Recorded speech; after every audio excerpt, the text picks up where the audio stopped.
انہوں نے پوچھا ہے، یہ ایسی بات پوچھی ہے جو میں خود بھی سوچ رہا تھا کہ مجھے دوبارہ بتانی ہوگی کہ ایکسز اور ڈیز اور سیز کے جو چکر کل چلایا گیا تھا وہ پوری طرح واضح نہیں ہو سکا، اور کچھ سمجھ نہیں آتی یہ کیا لکھا ہوا ہے 3x 6x 12x اور اسی طرح 30 40 وغیرہ.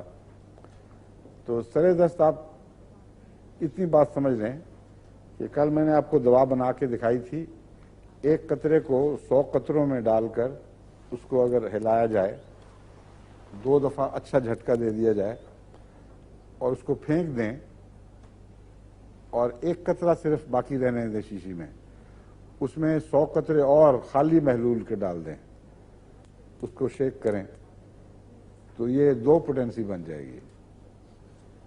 پھر اس کو آپ نیچے پھینک دیں یا الگ سنبھالنا تو سنبھال لیں، اس میں پھر 100 قطرے پورے کریں اور پھر 2 جھٹکے دیں تو یہ 3 پوٹینسی بن جائے گی.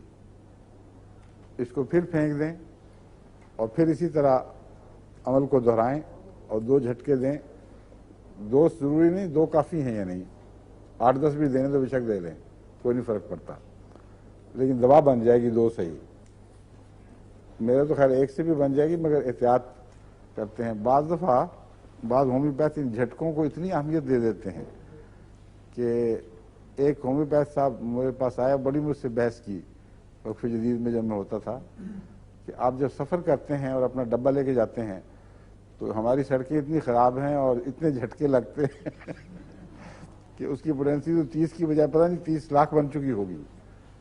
وقف جدید وقت خدا کے دوروں میں پھرتا رہتا تھا نا، ساتھ میرا ڈبہ ہوتا تھا. کہتے آپ کی دوائی کا اعتبار کوئی نہیں رہا، کہ جھٹکے بڑے لگتے ہیں. تو ان کے دماغ کو جھٹکا لگا ہوگا. واقعہ یہ ہے کہ یہ صرف جھٹکے اس غرض سے ہیں کہ برابر انتشار ہو جائے اور اس کا اثر سارے محلول میں واقع ہو جائے، صادر ہو جائے اس میں. اس کے بعد جھٹکے لگائیں نہ لگائیں کوئی فرق ہی نہیں پڑتا. تو یہ ہے دوائی بنانے کا طریقہ. اور منصورہ صاحب آپ سمجھ گئی ہیں 30 طاقت کیا ہوتی ہے؟ 30 ضرب 2 60 جھٹکے لگے ہوں جس کو، مگر جھٹکے کی بات نہیں ہے، ویسے میں یاد دلانے کے لیے آپ سے اس طرح بات کی ہے.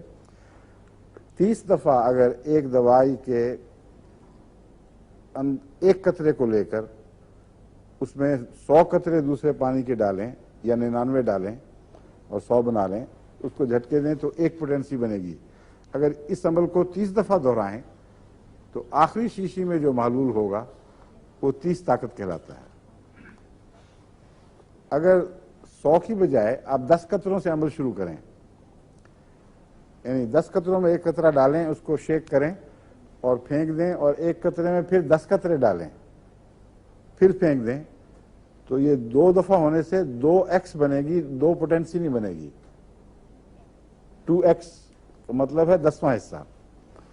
اور اسی 2x کو جرمنی میں ڈی لکھتے ہیں، وہاں ایکس کی بجائے ڈی کا لفظ ملے گا آپ کو، 2D.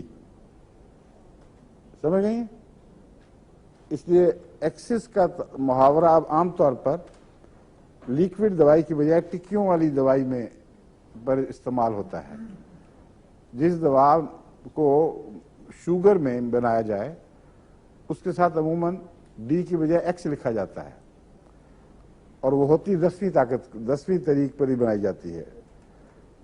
بس ایک دوائی کا 1 قطرہ لے کر اس میں 10 قطرے ڈالیں، شیک کر کے پھینک دیں، پھر اس کا 1 قطرہ لیں، اس میں 10 قطرے ڈالیں، تو یہ کیا بنے گا؟ 1x 2x 3x چلتا چلا جائے گا.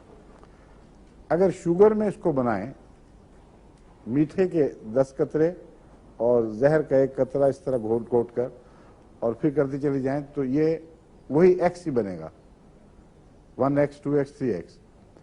لیکن میٹھے سے ایکس بنا کر اس کے ساتھ اتنا گہرا تعلق انہوں نے ایکسس کا کر دیا ہے کہ عام طور پر میٹھے والی دوائیوں میں ایکس لکھا ہوتا ہے، لیکن وہی دوا جب قطروں میں ملتی ہے تو وہاں ایکس کی بجائے ڈی لکھ دیتے ہیں،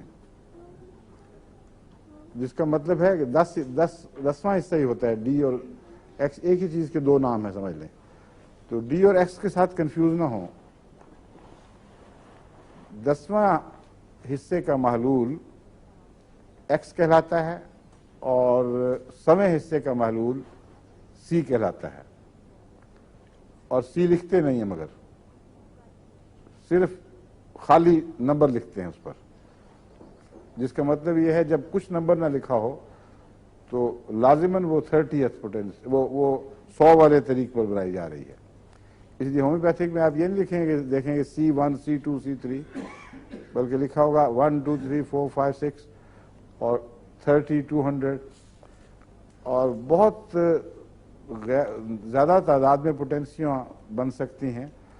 اس لیے سہولت کے لیے عام طور پر ہومیوپیتھس نے اپنے لیے بعض پوٹینسیاں اختیار کر لی ہیں۔ اس لیے عام طور پر روزمرہ کی طاقت، پوٹینسی کا مطلب ہے طاقت، روزمرہ کی طاقت 30 ہے، اس لیے 30 سے تو اکثر علاج کیا جاتا ہے، اور اس سے اوپر جب جاتے ہیں تو پھر 200 تک جا پہنچتے ہیں۔ 100 میں آپ کو دوائی نہیں ملے گی، 200 میں ملے گی، پھر درمیان کی سب چھوڑ دیتے ہیں اور 1000 تک جا پہنچتے ہیں، پھر 1000 کے بعد 10,000، پھر 10,000 کے بعد 50,000، اور پھر 1 لاکھ، اور پھر 10 لاکھ۔